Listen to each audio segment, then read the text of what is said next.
Fala aí, rapaz, do Zap. Esse vídeo não é um vídeo de resolução, é um vídeo de revisão completa de física, de tudo que cai de física no Enem. Eu tentei abranger tudo mesmo que cai no Enem. Bom, então vamos lá.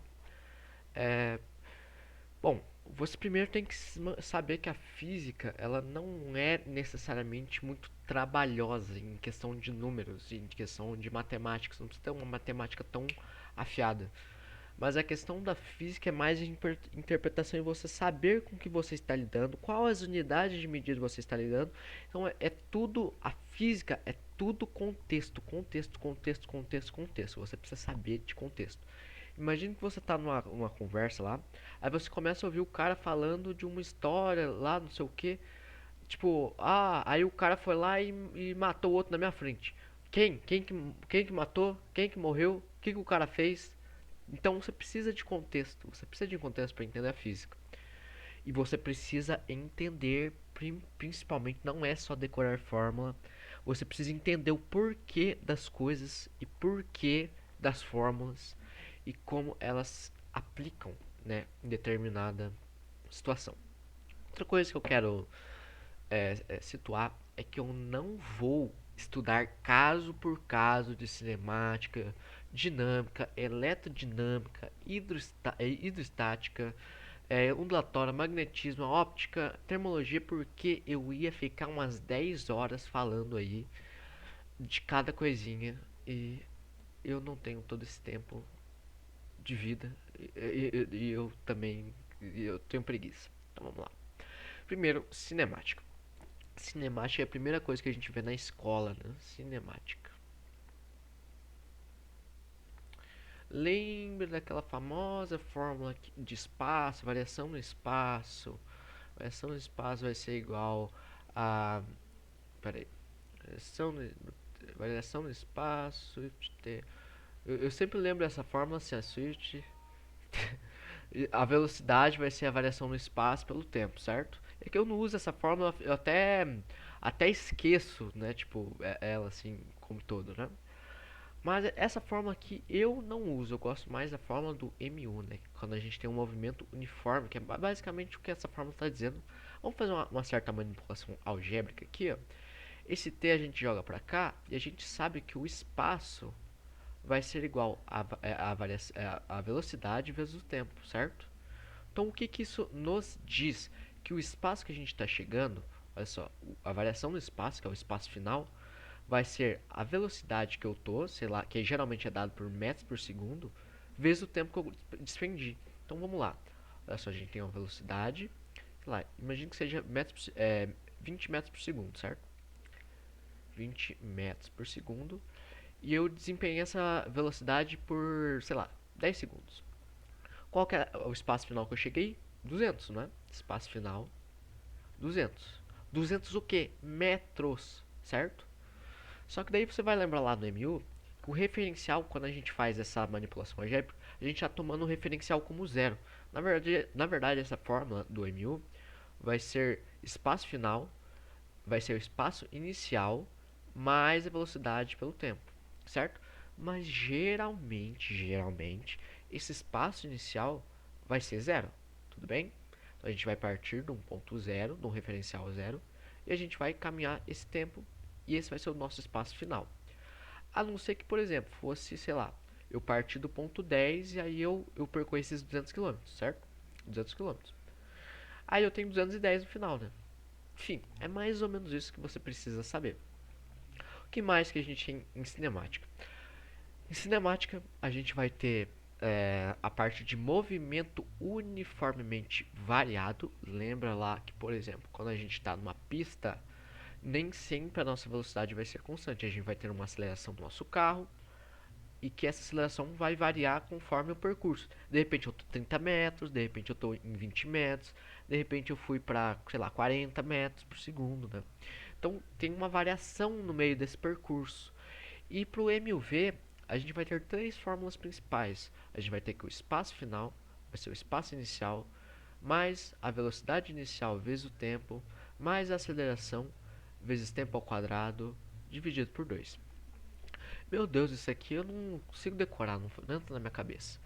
Quando eu tava decorando, porque agora eu conceitualmente eu meio que sei de tudo, eu lembrava que assim, ó, o espaço final vai ser só vou ter até 2 ao quadrado sobre 2, né? Eu lembrava assim. Outra fórmula do MUV vai ser que a nossa velocidade final vai ser a velocidade inicial mais a aceleração em determinado tempo, certo? Essa fórmula aqui, ela é retirada, por exemplo, da velocidade, né? Aceleração, aliás, a aceleração que vai ser a variação da velocidade pelo tempo. Então você, entendeu? Aí você tem o at, né? Então meio que a gente está tomando isso aqui de um referencial zero. Então a gente pode partir de uma dada velocidade, a velocidade pode ser zero, mais esse AT, né? Então, velocidade final vai ser a velocidade inicial mais o AVST, certo? Então vamos lá. Eu não devia estar apagado. Então, enfim, VO mais AT.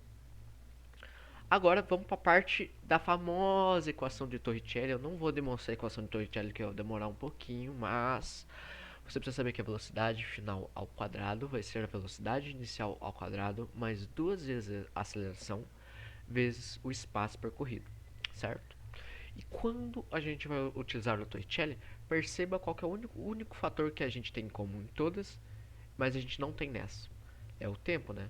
Então, quando a gente usa o Torricelli, é aquela famosa máxima. Quando o tempo não é dado e nem pedido e nem nos é relevante, a gente utiliza a Torricelli, certo? A gente vai utilizar a Torricelli. Bom, essa é a parte de cinemática. Eu só estou passando as fórmulas mesmo, um pouquinho de deduções delas. Eu não vou passar interpretações dela. Claro, tem muitas interpretações. A gente pode tacar pra cima, daí vai ter, chegar no ponto zero, vai começar a cair por causa da gravidade, né? A gente tá tacando uma velocidade. Então a gente precisa ter um estudo de vetores. Eu tô só lembrando das fórmulas, o que você precisa, né? Bom, vamos para a parte de dinâmica. Cara, a parte de dinâmica é legalzinha. Parte de dinâmica, dinâmica, dinâmica, a gente vai ter as famosas leis de Newton. Primeira lei de Newton é lei da inércia. Mas o que isso significa na prática? A gente tem um corpo aqui, certo? Na cinemática, a gente se preocupava com a velocidade desses corpos. Aqui na dinâmica, a gente vai se preocupar com a velocidade desses corpos, mas estudando profundamente as causas desse movimento. Então aqui a gente está estudando o movimento, e aqui é as causas desse movimento. O que está fazendo esse objeto se mover de forma uniforme ou de forma uniformemente variada? O que está influenciando nele, está fazendo ele mudar de velocidade ou manter uma velocidade constante? Primeira lei de Newton é a lei da inércia. Nos diz que tudo que está parado tende a continuar parado. Ora, então, tudo que está parado vai continuar parado, ou tudo que está em movimento uniforme, tudo que está em movimento retilíneo e uniforme, vai tender a continuar em movimento retilíneo e uniforme. Vai tender. Daí você pensa assim, mas eu taco a bolinha para lá e de repente ela para de andar. Por que isso está acontecendo? Porque tem uma força de atrito aqui para trás, certo? Então a gente está estudando as causas dessas mudanças no movimento, né? Então vamos lá. Primeira lei de Newton, lei da inércia. A segunda lei de Newton vai ser aquela famosa forma dele, né? Que a força resultante vai ser a massa vezes a aceleração do corpo. O que nos diz também o peso, o nosso peso em newtons. Vamos lembrar aqui ó, na física. Eu quero só, antes de passar essa visão, primeiro eu vou passar a cinemática. O que eu estou usando em medidas, né? A gente vai ter a aceleração em metros por segundo ao quadrado. A gente vai ter o espaço em metros. A gente vai ter a velocidade em metros por segundo. E tem mais alguma coisa? O tempo em segundos, né? Essas são as unidades de medida que a gente está utilizando, né? Segundo. Aqui, deixa eu fazer melhor aqui. Assim, ó, tempo, velocidade, espaço, aceleração, enfim. Aqui a gente está utilizando o Newton, a unidade Newton. Mesma coisa a gente está usando aqui, ó, aceleração sendo aceleração sendo metros por segundo ao quadrado, metros por segundo ao quadrado. Já a força vai ser uma unidade dada em newtons. Vai ser uma força dada em newtons. E o que seria esse newtons? Vai ser quilograma por metros por segundo ao quadrado, certo? Quilogramas por metro por segundo ao quadrado. Por quê? Porque a gente está utilizando essas coisas. O peso que a gente está utilizando é em quilograma. Essas são as unidades do sistema internacional. A massa é dado em quilograma. E quando a gente vai fazer, por exemplo, alguma coisa assim, imagina que a gente tem uma massa de 1 quilo, certo? 1 quilograma. E a gente tem uma aceleração da gravidade da Terra, que é de 10 metros, aproximadamente. Porque na verdade é 9,8 alguma coisa, mas vamos usar 10 metros por segundo ao quadrado. Quando a gente soma essas unidades, vai dar 10 quilogramas vezes metros por segundo ao quadrado. E a gente pode simplesmente falar que isso aqui é 10 newtons, né? Bom, essa é a segunda lei de Newton. Nos diz que a massa vezes a aceleração vai ser a nossa força. E agora a gente vai para a terceira lei de Newton. Deixa eu só falar um pouco da força-peso. Quando a gente fala de peso, a gente não está falando de massa. Por exemplo, quando a gente vai numa balança, a gente sobe na balancinha ali. Imagina, eu peso 54 quilos. 54 quilos é a minha massa, não é o meu peso, é minha massa. No dia a dia a gente fala, né? Eu tô pesando, eu mesmo falo, eu tô pesando, sei lá, 54 quilos. Mas, a rigor, na física, a gente utiliza o peso em newtons, que é quilogramas por metro por segundo ao quadrado. E o peso é dado pela nossa massa. No meu caso, vamos calcular quantos newtons eu estou pesando aqui na Terra, né? 54 quilogramas vezes 10 metros por segundo ao quadrado. Ou seja, eu desempenho uma força no chão, que é a força peso, de 540 newtons. Correto? Então vamos lá. Essa é a segunda lei de Newton. Vamos para a terceira lei de Newton, que nos diz que é ação e reação. Ação e reação. Então, aquela famosa ditado popular, tudo que vai e volta, né? Ou então, tipo, lei do karma, né? Você faz uma coisa, você colhe depois, né? Não tem um negócio assim? Então, ação e reação nos diz que sempre que eu desempenho força sobre alguma coisa, então vamos lá, vamos aqui na força peso. Eu tô aqui, ó, né? Eu aqui, legalzinho, aqui eu tô de pé na terra. Eu tô desempenhando uma força peso na terra de 510 newtons. Só que a Terra também está fazendo uma força em mim de 510 newtons, certo? E que me mantém de pé nela. Eu tô parado, né? Tô de boa. Então esses vetores se cancelam, correto? Então tá formando um par ação e reação. E eu tô estável aqui, né? Certo? Uma coisa que eu quero dizer é que, olha só, eu tô desempenhando a força sobre alguma coisa e essa coisa está desempenhando uma força contra mim. Então vamos supor, eu tô puxando um móvel, certo? Eu tô empurrando um móvel para frente. Só que o móvel tá muito pesado. Pá! Tô desempenhando uma força, sei lá, de 200 newtons para frente.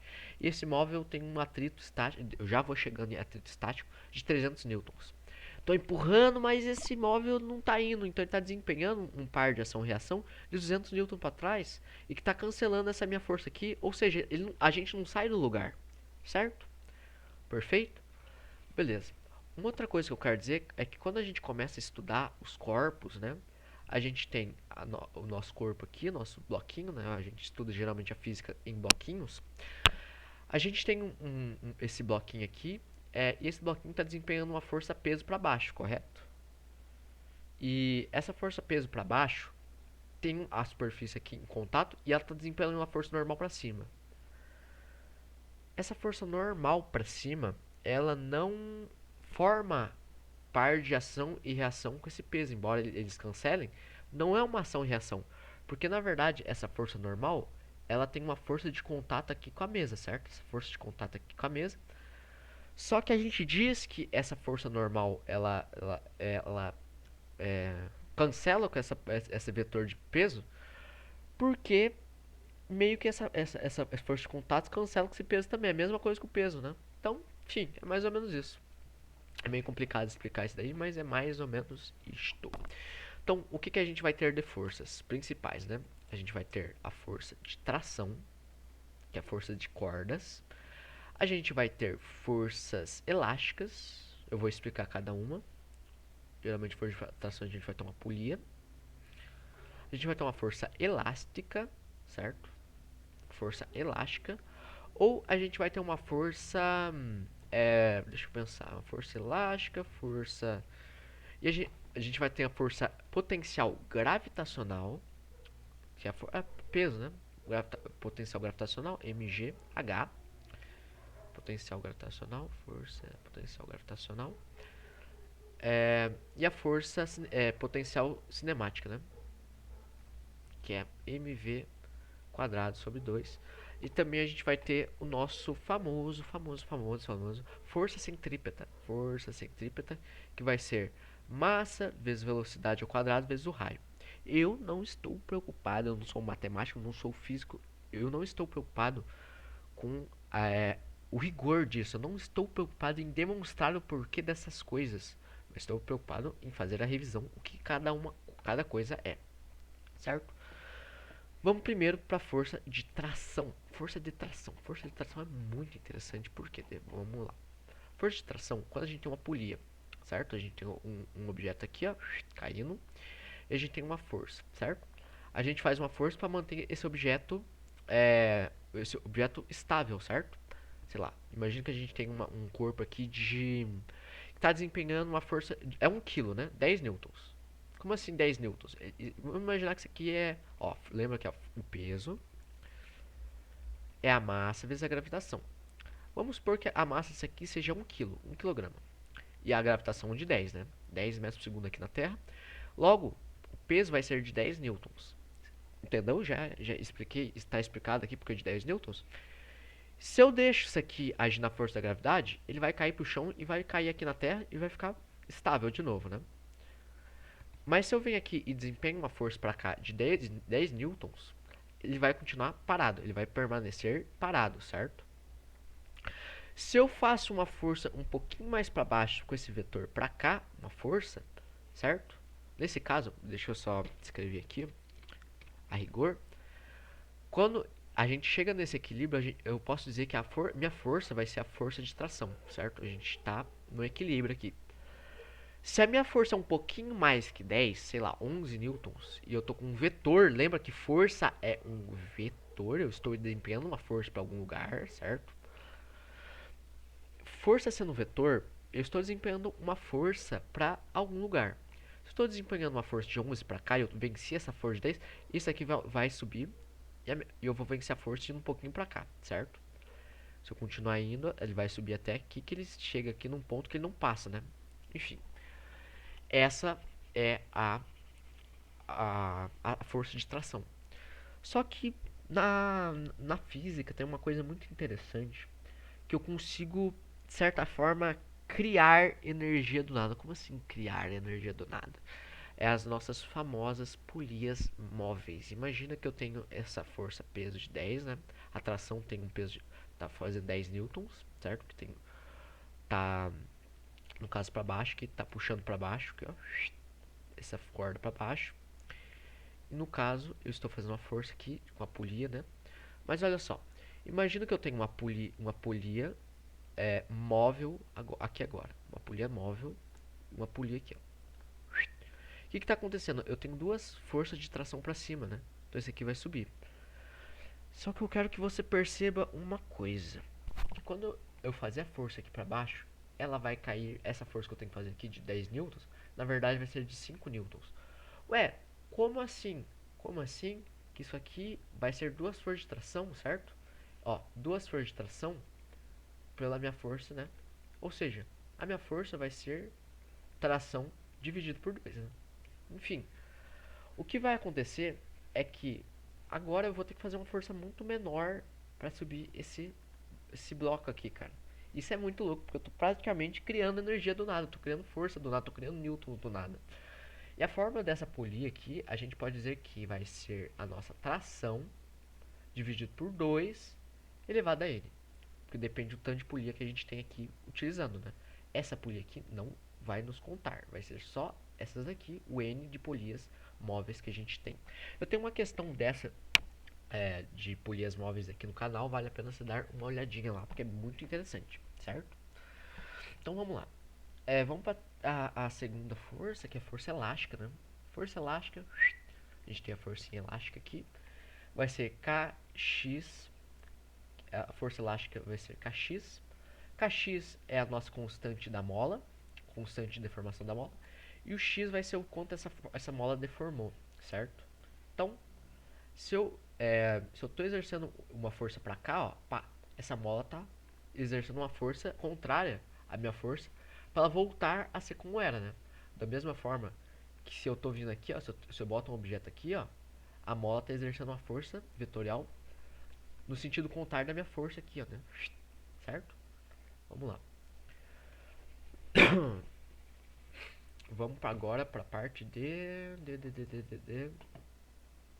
Já falei de. Agora, força potencial gravitacional.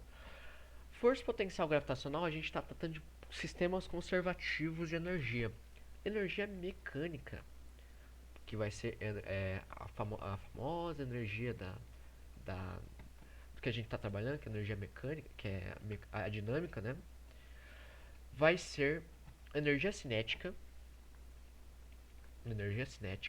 mais energia potencial gravitacional. Energia cinética vai ser mv quadrado sobre 2. E energia potencial gravitacional vai ser mgh, certo? Eu fiz uma questão no canal que era um balanço, né? Quando ele chegava no ponto mais alto aqui, ele não tinha energia cinética, né? A velocidade que era zero, mas ele tinha energia potencial gravitacional. Então, por exemplo, nesse sistema todo, ó, energia mecânica inicial tem que ser energia mecânica final, certo?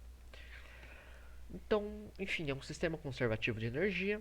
Outra coisa que tem o sistema conservativo de energia vai ser a quantidade de movimento, que é a gente está falando de dinâmica impulsiva. Dinâmica impulsiva que vai nos dizer que a quantidade que vai ser a massa vezes velocidade inicial vai ser igual a massa vezes a velocidade final, certo? Supondo que essa massa seja o mesmo corpo. Se for dois corpos diferentes, a gente vai dizer que é assim, ó, que a quantidade de movimento vai ser o corpo 1, MA mais MA vezes VA, né? Mais MB vezes VB vai ser igual a massa A final, quer dizer, a massa não vai mudar, né? A massa A vai continuar do jeito que está, só que a velocidade vai mudar, né? Porque esses corpos trocaram de energia. Então vai ser MA VA' mais MB VB', certo? VB'. Eu fiz um quadrado aqui, mas enfim. Isso é um sistema de conservativo de energia. E o que mais que a gente pode representar esse sistema conservativo de energia? Impulso. Impulso, que vai ser a força sobre um determinado tempo, variação da força sobre um determinado tempo. Mas a gente pode dizer que o impulso resultante vai ser a variação dessa quantidade de movimento, certo? Então, tudo se conecta, cara. É incrível, a física é incrível, cara. Enfim, essa é a revisãozinha. Se você quiser mais detalhes, eu recomendo a playlist do Boaro, o Boaro aqui do YouTube. Nossa, no dia que eu passar em medicina, cara, o dia que eu me formar médico, eu vou mandar, meu primeiro salário vai ser na conta do Boaro, cara. Sinceramente, assim, eu só vou passar em medicina por causa do Boaro, cara. O cara, você vê, o cara é galo mesmo. Vamos lá. Como eu disse, eu não vou entrar nos meandros de tudo disso aqui, eu só tô passando as fórmulas, né? Formuletas. Ah, esqueci de passar uma, que é a força potencial elástica, Kx quadrado sobre 2. Lembra que quando a gente está lidando com força, como a gente está tratando com equações de segundo grau, vai ser um gráfico mais ou menos assim, ó. Se essa velocidade for negativa, ou então assim, ó, né? Já que ela é positiva, ela vai ter um ponto mínimo, depois vai voltar a crescer. E que tudo isso aqui que a gente está tratando, a gente pode representar com um gráfico, certo? Cinemática, ó. Esse sendo diretamente proporcional, ó. V vezes T. Tudo isso aqui pode ser representado com gráficos e é interessante que você saiba esses gráficos, certo? Então vamos lá. Nossa, cachorrada aqui tá difícil. Então vamos lá. Vamos falar de eletrodinâmica agora. Eletrodinâmica, cara, todo ano cai no Enem. Todo, não tem um ano que não caia eletrodinâmica, você precisa saber de eletrodinâmica. Nossa, tô sem espaço. Vamos aqui, ó. Eletrodinâmica. Eletrodinâmica. Certo? Eletrodinâmica. Vou passar fórmulas, não vou me perguntar. Que nem eu disse. Eu não vou me perguntar, me preocupar com o rigor, né, dessas fórmulas. Mas você tem que saber que a potência vai ser igual a corrente elétrica vezes a DDP, a diferença de potencial nesse circuito. Vamos para unidades de medida. Potência dada em watts. Watts, que é a mesma coisa que joules por segundo, certo? Mas a gente geralmente vai usar watts, certo? E vai ser a nossa corrente elétrica, que vai ser dado em ampere. Ou A, né, que é ampere. Enfim, que é a quantidade de energia por segundo, né? A quantidade de corrente por segundo. Já a nossa potência, nosso DDP vai ser dado por volts. Sabe a tomada ali que você tem ali na sua casa, 120, 240? Essa aqui é a diferença de potencial que você vai passar nessa corrente. Vai ser volts. E o U, que é a nossa DDP, pode ser representada como trabalho, mas a gente não vai usar tanto isso. Trabalho pela quantidade. Como que é essa? Trabalho pela quantidade, isso aqui, joules, né? Peraí. Trabalho pela quantidade. E a potência a gente pode falar que é a quantidade, a variação da energia em determinado tempo. E o ampere vai ser a mesma coisa, a variação de energia em determinado tempo. Enfim, é mais ou menos isso que você precisa saber. Deixa eu deixar aqui salvo, né? Enfim, vamos lá. Segunda coisa que você precisa saber, resistores. Resistor vai ser igual a o DDP sobre o I, certo? DDP sobre I, ou então você vai encontrar nessa fórmula aqui, que é a DDP, a diferença de potencial, vai ser resistência vezes o I. Tem formas da gente chegar aqui, inclusive é interessante demonstrar, mas depois eu não estou preocupado com rigor. Enfim, resistência vai ser dada em ohms. Por que, que eu estou sendo tão rigoroso só na questão de medida, né? Não na questão das fórmulas? Por que, que eu estou sendo tão rigoroso? Porque na hora da prova ele não vai te dar a resistência é isso, a potência é isso, o ampere é isso. Ele vai falar assim, ó, um sistema que tem, sei lá, 20 watts, 40 amperes, uma DDP, um U de 20. Você vai falar, meu Deus, eu não sei que essa questão, qual que esses valores que eu substituo, o que eu faço aqui agora? Você precisa saber do que você está falando em física. Tudo é contexto em física. Tudo. Resistência a gente vai dar em ohms, certo? Que agora a gente vai falar da primeira lei de Ohm. Essa aqui é a primeira lei de Ohm, né? Mas vamos falar de lei de Ohm. Primeira lei de Ohm. Lei de Ohm. Primeira lei de Ohm nos diz que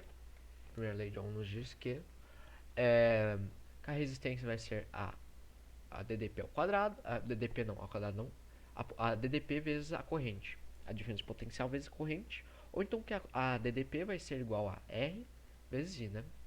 Essa é a primeira lei de Ohm. A gente tem a segunda lei de Ohm, que trata de resistividade do fio, que inclusive tem até uma piadinha que você faz sobre isso, né? Eu não vou falar em voz alta, mas ó, R vai ser um ρ vezes a largura do fio vezes a quantidade. Ó. Isso aqui você já meio que tá vendo o que tá indo aí, né? E isso aqui cai bastante no Enem também. Mais do que isso, você precisa saber como essas resistências podem cair, né? Deixa eu apagar essa parte aqui do lado, eu já utilizei. As resistências podem cair assim, ó, né? Pera aí, vamos lá. Assim, ó.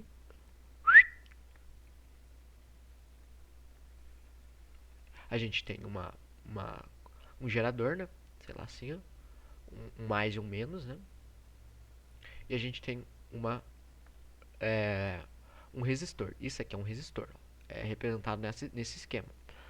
Esse resistor é dado em ohms, lembra lá? Ohms, ohms, ohms, ohms, ohms, ohms. Imagina que isso aqui é um 5 ohms, certo? 5 ohms. Aí ele vem aqui e te dá, sei lá, isso aqui tá passando uma DDP de, sei lá, 20 DDP de 20. Aí a gente vem aqui substituindo na fórmula 20,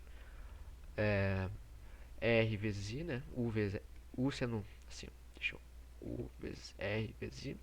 E a gente consegue descobrir essa corrente que está passando aqui, né? Então a gente substitui, ó, DDP é 20, corrente é 5. A gente joga para o outro lado e a gente conclui aqui que a nosso I vai ser 4 amperes, né? Enfim. Outra coisa que você precisa saber, associações de resistores. Associações de resistores, ó. A gente tem um resistor aqui, ó. Isso aqui é em série. Ele está em série assim, então um do ladinho do outro. Quando a gente tem um resistor em série, a resistência equivalente a gente pode reescrever assim, ó. Vai ser esse, imagine que seja 5 ohms, né? Mais 5 ohms. Isso aqui vai ser a resistência 1 mais a resistência 2, certo? Então a resistência equivalente aqui nesse caso vai ser 5 mais 5, que vai nos dar 10 ohms, certo? Perfeito. Agora, quando a gente tem uma resistência em paralelo, o que a gente faz? Resistência em paralelo. Imagine que a gente tem um esquema mais ou menos assim, ó.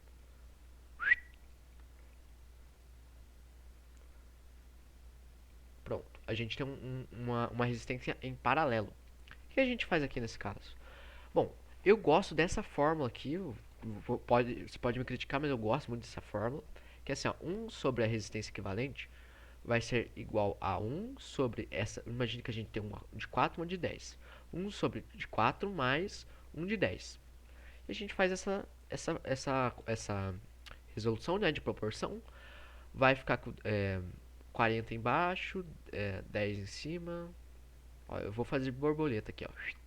Vai ficar 4 em cima, vai ficar 14 sobre 40. A gente pode simplificar, vai ficar 7 sobre 20. Então, a gente vem aqui, ó, como está 1 sobre resistência equivalente, a resistência equivalente a gente vai vir aqui e vai inverter isso aqui. Então, vai ficar 20 sobre 7, certo? Essa aqui é a nossa resistência equivalente. Beleza. Agora, só que a gente tem que lembrar aqui na nossa eletrodinâmica que a resistência tem um inimigo mortal, que tudo que a resistência faz, o cara faz ao contrário, que é o nosso famoso capacitor, certo? Capacitor tem a famosa fórmula do... Eu gosto de usar dessa fórmula aqui, que é o capacitor vezes o dVp. Enfim, isso aqui dispensa comentários, né?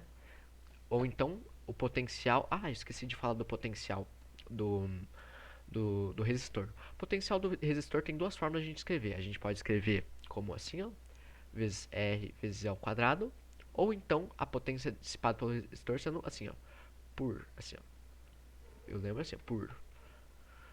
Eu não vou demonstrar porque que isso acontece, mas é isso aqui, ó. Potência dissipada pelo resistor, certo? Geralmente vai ser dissipada em energia térmica. Quando você tem o chuveiro ali, ele vai dissipar. Essa energia dissipada vai ser em potência térmica, né? Eu já chego lá na potência térmica. Bom, o capacitor, aqui ó, a potência do capacitor vai ser Cu ao quadrado, né? Enfim, o capacitor em série vai ser a resistência, tudo ao contrário, vai ser a resistência em paralelo e ele em paralelo vai ser a resistência em série. Eu já falei, ó, capacitor equivalente vai ser capacitor 1, capacitor 1 mais 1 sobre capacitor 2 mais 1 sobre capacitor 3 e assim vai indo. Já em paralelo, a gente vai ter 1 sobre não, em paralelo a gente vai fazer assim, ó, a capacitância equivalente vai ser igual a C1 mais C2 mais C3 e assim vai indo. Assim vai indo. Deixa eu ver se tem mais alguma coisa para falar sobre isso aqui. Bom, a gente sabe que o capacitor, né, a bateria, ela vai ser dada por uma forma assim, ó. Tem a bateria. Vai ser então a bateria vai ser a quantidade de carga dessa bateria vai ser a força eletromotriz menos a resistência que ela tem internamente. Geralmente ela vai ter uma resistência assim, ó, vezes o I, né? Vai ser essa forma que a gente vai usar. Já o receptor vai ser esse E mais RI, né? Esse é o receptor, certo? Então, esse aqui é a nossa bateria e esse aqui é o nosso receptor.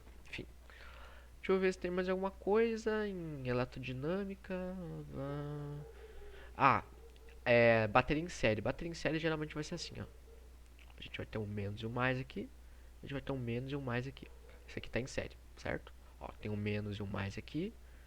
E a gente tem um menos e um mais aqui, ó, né? Tudo alimentando alguma coisa, certo? Acho que de eletrodinâmica no mais é isso. Deixa eu ver se tem mais alguma coisa.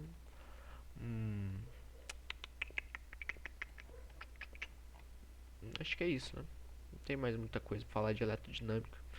A gente tem aquelas de circuito, né? A gente pode falar das leis de Kirchhoff, mas no Enem nunca cai, cara. Que lei de Kirchhoff que tem, você tem duas, olha só. A gente tem assim, ó, uma corrente, daí passa, vira duas aqui, ó. A gente tem uma corrente I1, isso aqui vai virar I2 e 3, né? Ou então esses I2 e 3 vai vir aqui, né? Aqui, ó, e vai virar uma, I1, I2 e 3, vai virar uma só, né? Essa é a famosa lei dos nós. Vai também ter no circuito a lei das malhas, né? Que a gente passa todos os negócios, mas eu nunca vi cair no Enem, sinceramente. Isso aqui é um vídeo de Enem, né? Enfim, vamos lá. Agora a gente vai falar um pouco de hidrostática. Eu vou apagar o quadro aqui, ó. Vou apagar essa parte de cinemática.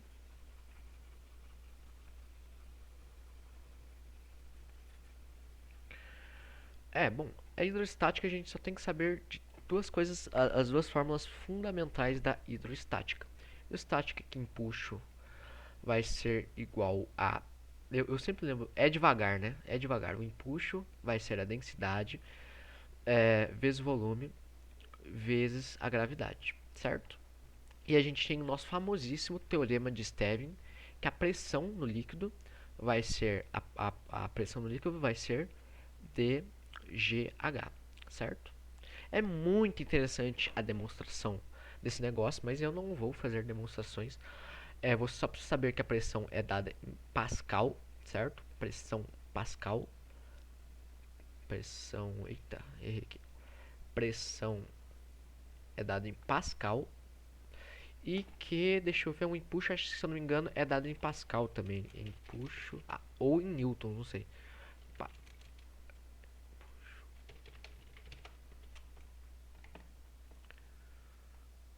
O empuxo vai ser em newtons, enfim.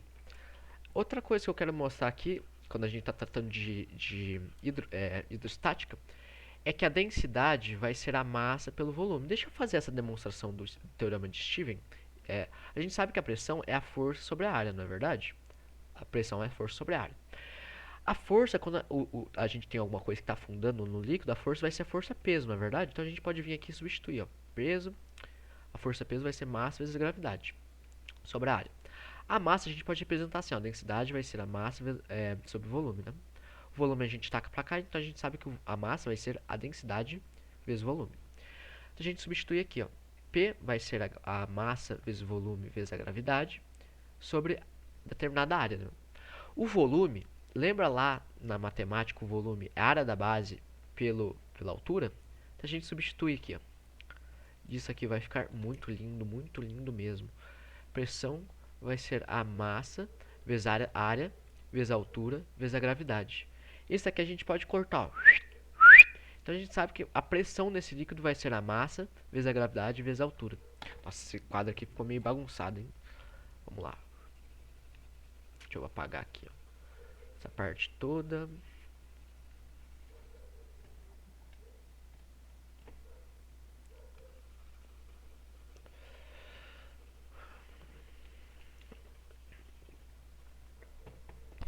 Vamos ver.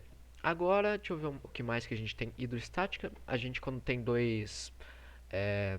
Uma caca hidráulica, né? Quando a gente tem duas prensas num determinado líquido, né? Num sistema de líquidos, a gente sabe que a pressão, né? A pressão de um tem que ser a pressão de dois. O que isso indica? Que a força de um sobre a área de um vai ser a força de 2 na área de 2. Isso aqui é uma equivalência, certo? Essa é, se eu não me engano, Arquimedes. Eu não sei se é a prensa de Arquimedes ou prensa de. Eu não lembro. Mas é isso aí. Vamos ver. Prensa de Arquimedes. Eu acho que é Arquimedes. Princípio de Pascal, isso, é princípio de Pascal o nome disso daí. Enfim, é bem interessante. Só dissecando melhor essas fórmulas aqui do empuxo. O empuxo vai ser a densidade do líquido deslocado vezes o volume do líquido deslocado vezes a gravidade, correto? Pressão vai ser a densidade vezes a gravidade vezes a altura, enfim. Vamos ver. Hidrostática é mais ou menos isso aí que você precisa saber para você ir bem no Enem. Vamos agora ir para a parte de ondulatória. Ondulatória é bem interessante também. Ondulatória. Ondulatória. Bom, a ondulatória vai ter aquela famosa equação fundamental da ondulatória, que a velocidade vai ser igual a lambda vezes a frequência, e que a frequência é a mesma coisa que 1 sobre o t, né? A frequência é uma volta em determinado tempo, né? Enfim. E a velocidade, a gente pode reescrever isso aqui também, a frequência sendo a lambda em determinado lambda sobre v, ou então que o v, né, o tamanho do lambda, vai ser a mesma coisa que v sobre f, certo? A gente pode fazer essas manipulações algébricas ali no meio da prova. Outra coisa que você precisa saber, que eu acho interessante saber, é que a densidade, quando a gente tem, por exemplo, uma corda, né, porque a gente está tratando de ondas. Ondas, e que tipo de ondas que a gente tem? A gente tem principalmente ondas eletromagnéticas, né? A gente já puxando um pouquinho para o eletromagnetismo, a gente tem ondas eletromagnéticas e é isso aí. Geralmente o ondulatório a gente está estudando as ondas que são eletromagnéticas. Bom, as ondas, a gente vai lembrar lá que a gente tem um espectro visível, né? Que a gente vai ter a onda de rádio primeiro aqui, né? A onda de rádio que vai ter uma amplitude maior e que quanto mais para cá, maior a frequência, menor a amplitude, certo? Então, vamos lá, vamos lembrar lá que quanto menor a amplitude, ó, maior vai ser quanto maior a frequência, maior vai ser a amplitude. Então é uma proporção direta, inversamente proporcional, correto? Então olha só, a gente tem o negócio aqui, a gente tem as microondas. A gente tem aqui o espectro de cores visíveis, que eu não vou lembrar, mas é as cores. Começa em vermelho e termina em violeta. Aqui a gente tem ultravioleta. A gente tem os raios gama aqui, se eu não me engano, e enfim. A questão é, as cores são as cores são ondas eletromagnéticas. Isso é muito louco, isso é muito louco mesmo. A luz é uma onda eletromagnética, certo? Lá no século XVIII, século XVII, o Newton achava que a luz era partículas. Daí depois o Einstein vai chegar e falar, cara, depende muito, né? Depende porque a luz pode ser tanto uma onda, tanto quanto uma partícula, né? Enfim, muito interessante mesmo. Aí a onda também pode. A gente tem dois tipos de ondas, a gente vai ter a onda eletromagnética e a onda mecânica. A onda mecânica do som, a gente lembra que a onda eletromagnética ela não precisa de meio para se propagar, magnética. Já a onda mecânica, ela precisa de meio para se propagar, certo? Geralmente o ar. Então a onda mecânica no vácuo, ela não se propaga. Mecânica no vácuo não se propaga. Deixa eu ver mais alguma coisa. Precisa densidade do fio. Densidade do fio vai ser a massa pela massa pelo comprimento desse fio, né? Então a gente pode dizer aqui que a, a velocidade a velocidade disso aqui vai ser a raiz quadrada, é o famoso teorema de, se não me engano, é de Taylor, equação de Taylor, que vai nos dizer que a força de tração, quanto mais você estica a corda, né? Enfim, sobre essa densidade aqui que a gente encontrou, vou chamá-la de, sei lá, mi. Então, a força de tração sobre a mi vai ser a velocidade dessa corda conforme ela está esticada ou não esticada, né? Deixa eu ver mais alguma coisa que tem.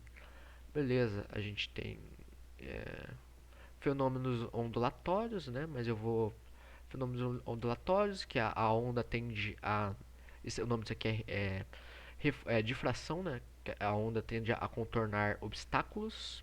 Deixa eu ver o que mais. Que a velocidade disso aqui vai ser. Deixa eu ver, quando a gente tem um tubo abrido, né? O tubo abrido vai ser o número ímpar vezes lambda sobre 2, certo? Deixa eu ver. É isso mesmo, é fórmula de tubo aberto. É isso aí. É um número ímpar, aí par ou ímpar, par, ímpar, par, enfim. Que a gente fala que é o primeiro harmônico, né? Esse aqui é o primeiro harmônico.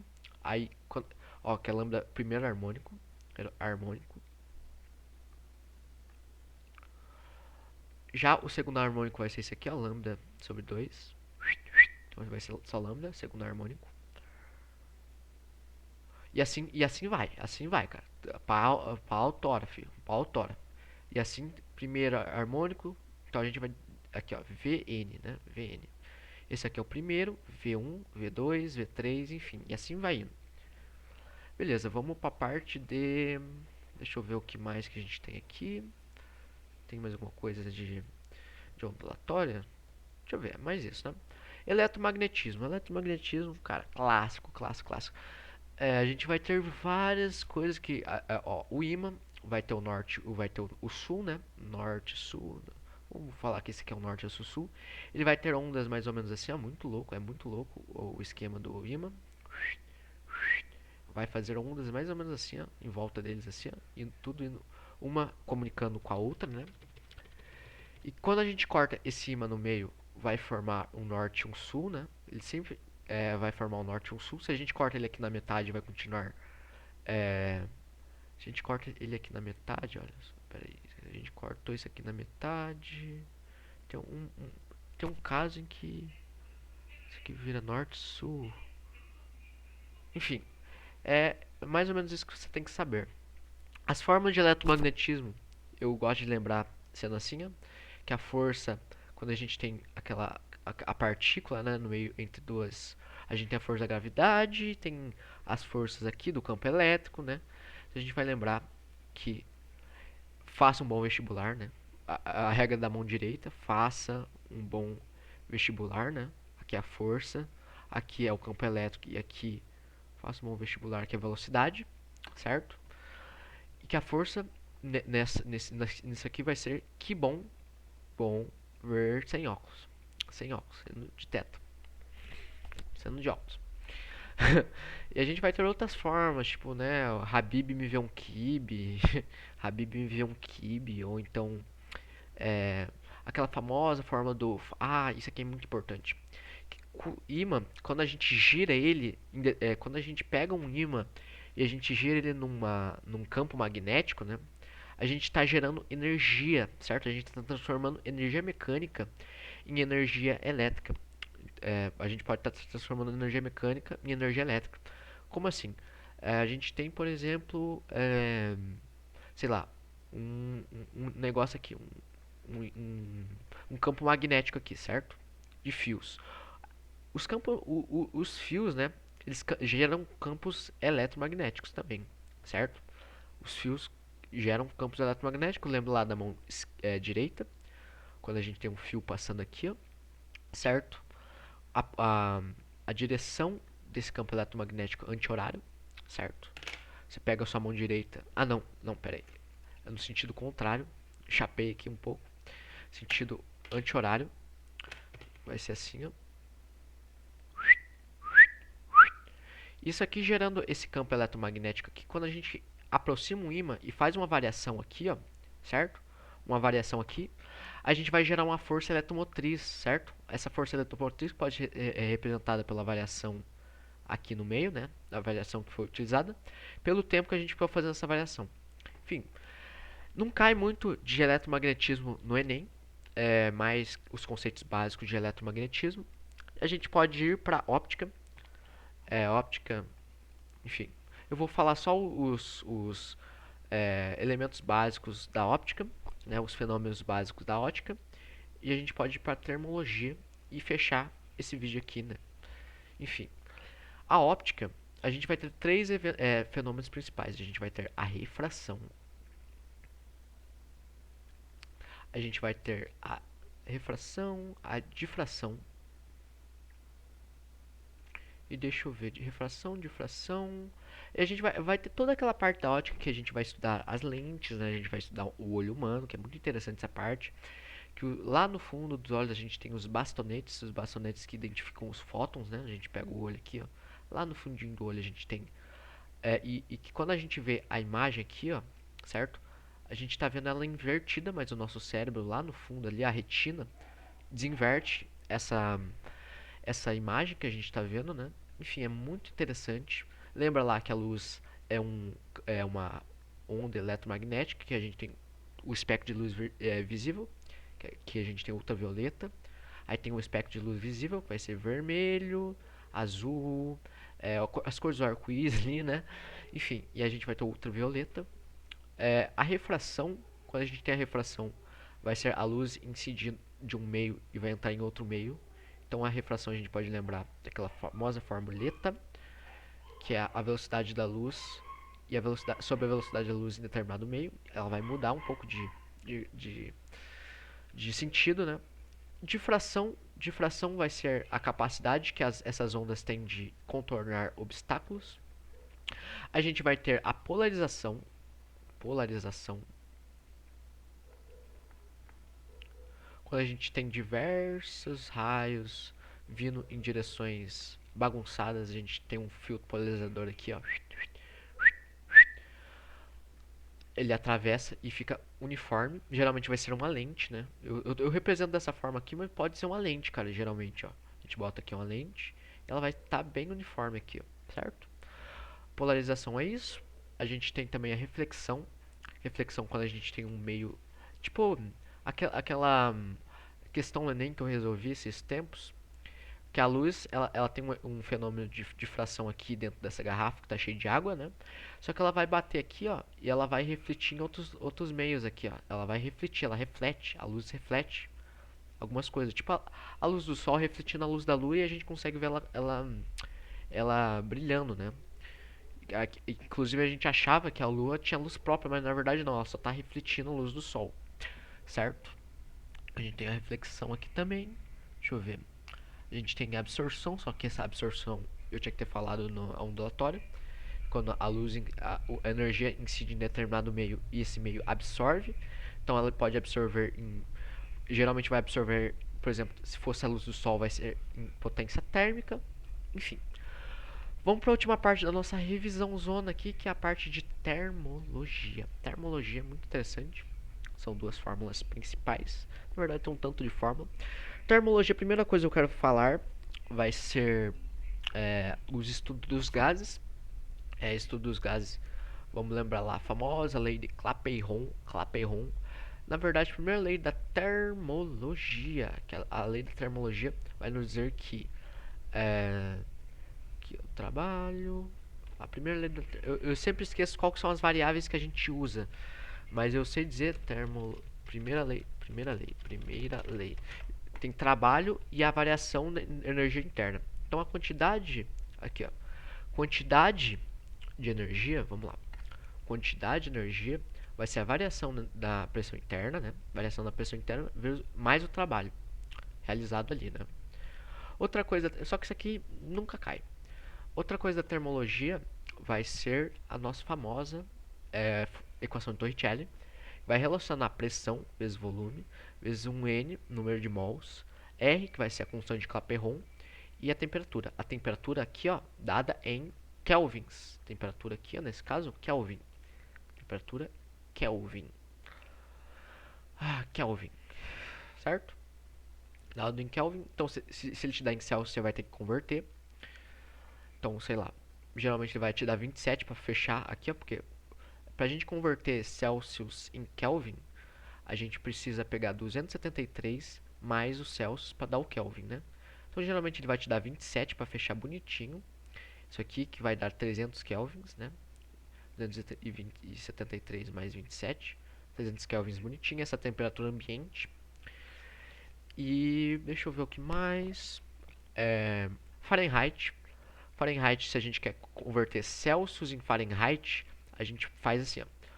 Vai ser 1,8 Celsius mais 32, certo?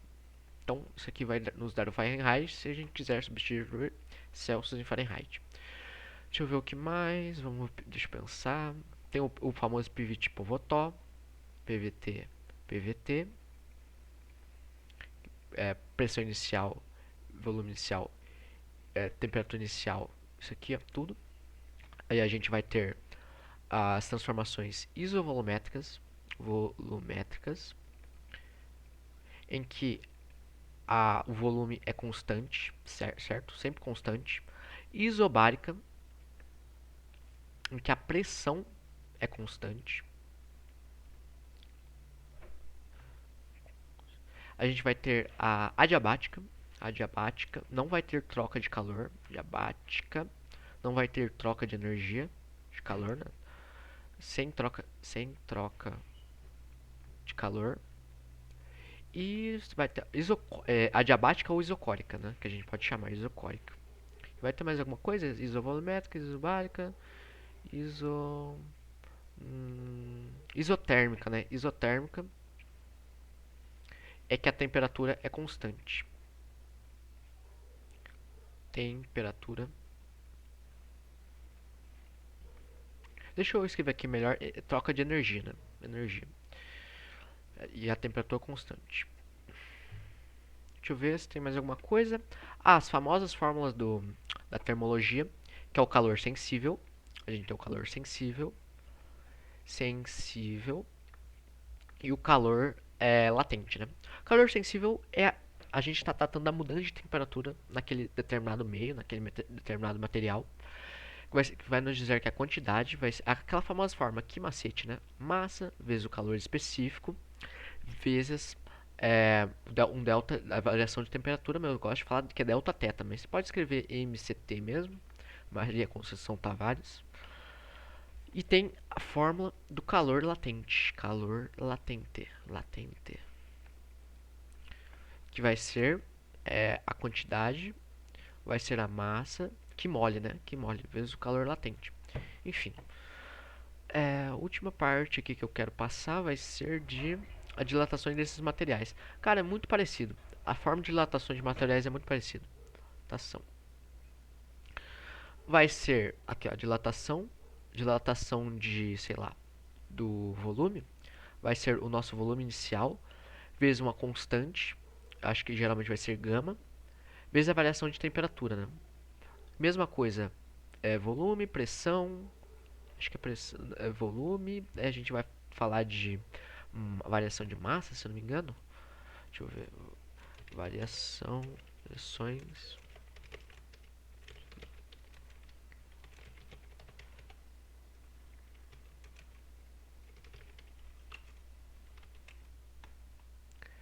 Bom, vai ser mais ou menos isso, né? Vai ter a dilatação volume, dilatação térmica, que é a, a, a temperatura inicial vezes uma certa constante, sei lá, teta, vezes, não, teta eu já usei. Sei lá, beta. Enfim, daí tem a área, né? A dilatação da área. Enfim, isso aqui eu nunca vi cair no Enem. Tanto que eu tô até meio perdido aqui, né? Enfim, essa foi a revisão de todo o conteúdo que cai no Enem. Espero que tenham gostado. E até a próxima. Tô meio cansado porque essa videoaula foi gravada depois da de matemática. Então meu cérebro tá meio derretendo um pouco. Então, espero que tenham gostado e até a próxima.